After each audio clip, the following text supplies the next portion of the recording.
seems I've gained a tenant. I saw him on top of the wood storage roof before, warming himself up in the sun, and now he's come into the top of the shed and under the roof. Little diamond python. I've just gone to see a neighbour who deals with snakes and reptiles, but he wasn't home. So when I plug the power into the shed, I think I might not plug in the lights because I think he's lying on top of some of them.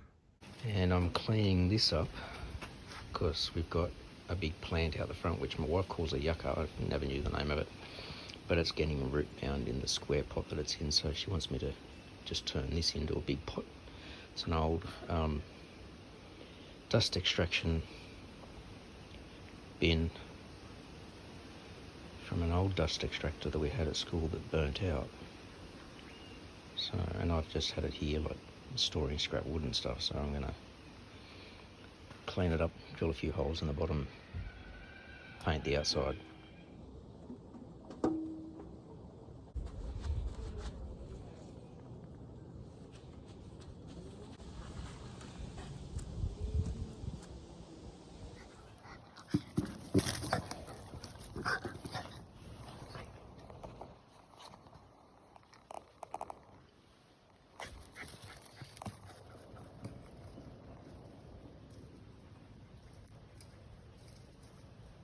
That ball really bounces.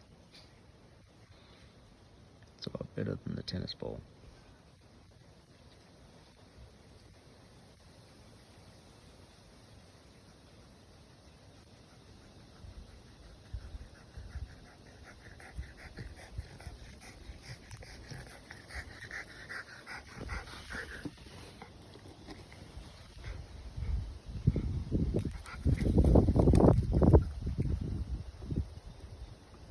So I've just finished eating my lunch.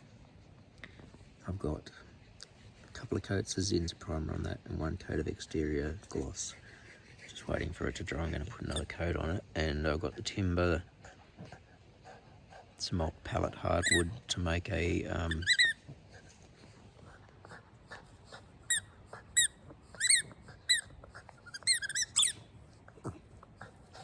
he loves the squeakers.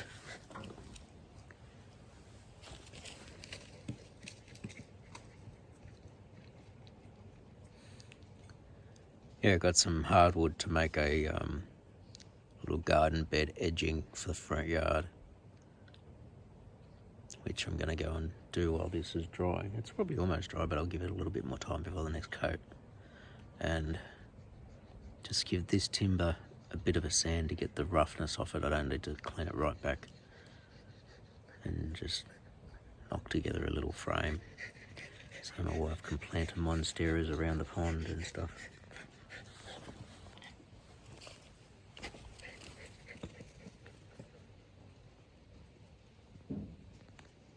Anyway, play with Batman for a little bit and then I'll do that. Okay, so update. I came in here after painting. Snake was no longer there. He crawled back out and was curled up in the wood pile because the sun was coming down into the wood area. And I went up and to check my mail because I went, okay, he's still there. When I got to the mailbox, I noticed that my neighbour was home. So I just went over and I said, you want a diamond python? He goes, oh, he'll come over. And because he was so far back, he tried to pick him up with a stick. And he came back in here and curled up on the top of the toaster oven. And so my mate, he just crawled over into here, picked him up. He was okay. Didn't get aggressive or bite or anything like that. Snake was all right as well.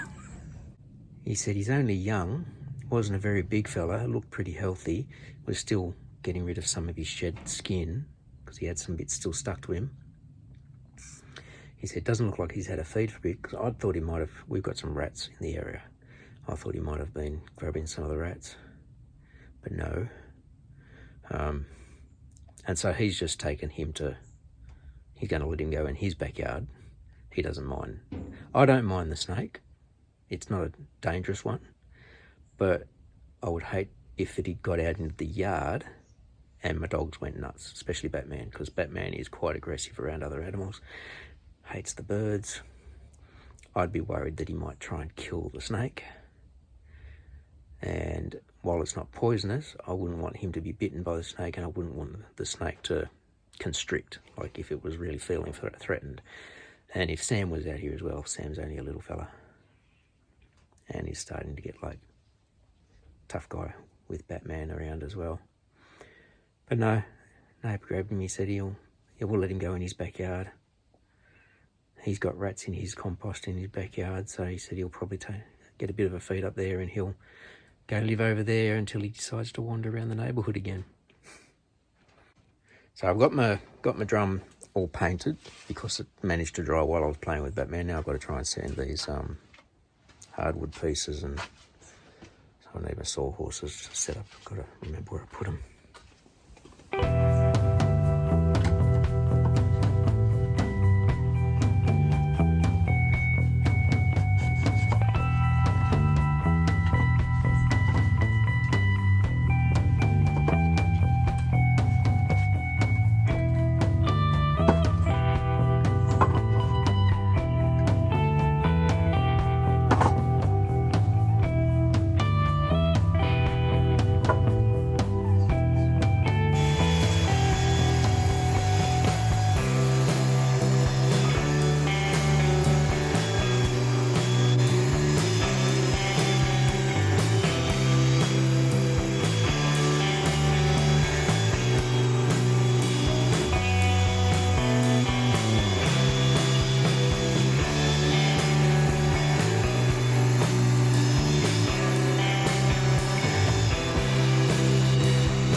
So there's my big barrel pot, which is meant for that, because that's all root bound in there, and this is just a little bit bigger.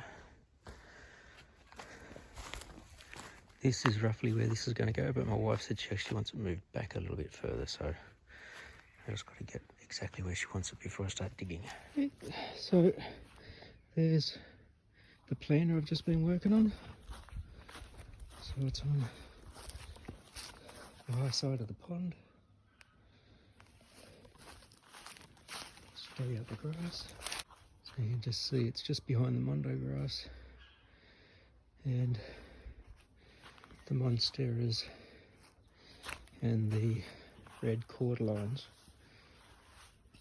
are going to go into there. So my wife's going to replant those in that spot.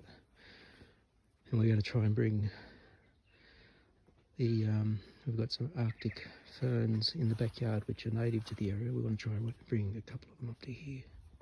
5:20, go back up the workshop.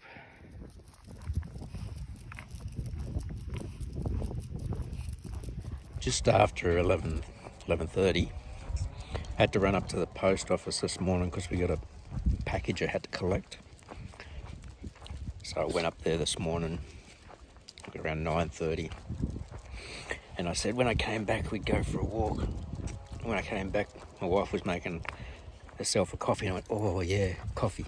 So sat down to have a coffee. My wife put the block on, and the boys jumped up on the chair and just chilled out with me. And so we've been sitting around. And she goes, aren't you going for a walk? And I went, yeah. Out we come. Sun's beautiful. There's a chill in the air though. Apparently it may have snowed out at Oberon Hartley yesterday. That's why it was so cold yesterday. There was a 5.8 earthquake down in Victoria, about 100k east of Melbourne. And a few of my mates posted on Facebook that they felt a quake. Some of you may know, made by Chris. He made a post that he got woke up by it. So he was obviously having a sleep in. It happened at about 9:15. So I looked up the quake feed, and sure enough, a 5.8, and they said it was even felt, the tremor. Felt all the way out to Dubbo and Bathurst, just out here, west of here. My wife said she had a feeling that something like that was going to happen because there were so many quakes happening out across New Zealand and along the fault line, sort of north of New Zealand. All the plates are settling or moving or something like that, but there's no major fault lines through Australia, but there's a lot of smaller fault lines. Thankfully this quake it was in the middle of a national park near Mount Buller, so it's not very close to built up areas, but like I said, 100k east of Melbourne. That's kind of like Katoomba from Sydney. Just depends on which direction you go, I guess. It'd be interesting to see if anything else sort of follows on from that one. If anything else sort of shakes the country elsewhere.